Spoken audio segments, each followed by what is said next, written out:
Pre-RFP and Proposal Marketing.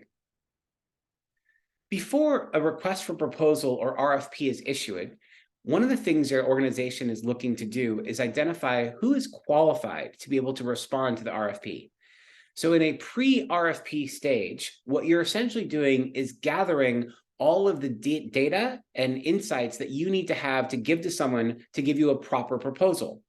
You're also identifying who are the individual companies, organizations, people that I would like to have submit a proposal. So before you can actually send out a request for a proposal, you need to know who you're sending it to.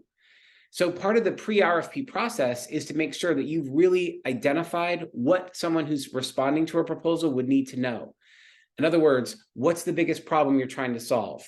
What are some of the constraints that you have, both in terms of time and budget, in terms of the quality you're looking to see? The more you can describe exactly what you're looking for, you can start to generate all the requirements of the actual proposal when it comes back. But before you actually submit your request for proposal, one of the things you're doing is you're trying to determine what would somebody need to know to submit their bid and who are the people you would want to be reaching out to. That's the proposal marketing, which essentially is how are you making sure you've come up with a list of possible suppliers who will actually satisfy the needs from the request for proposal. If you don't have a good bench of suppliers, one of the challenges is you're not going to be able to compare apple to apple responses. Meaning, if I actually have 3 or 4 different organizations that don't do the same thing, and they're all trying to actually submit to response to my proposal, I might look at very, very different ways of approaching the project, and that may not be clear to me which would be the best one to actually award the business to. So instead, what I'm trying to do is figure out who are the best of industry in the particular place where I'm going to be making a request for proposal.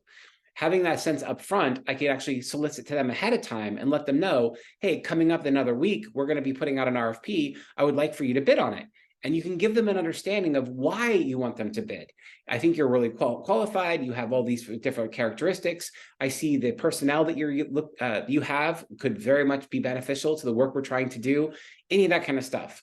The proposal marketing is really to help you make sure that you've got a bench of suppliers who can actually respond to your RFP.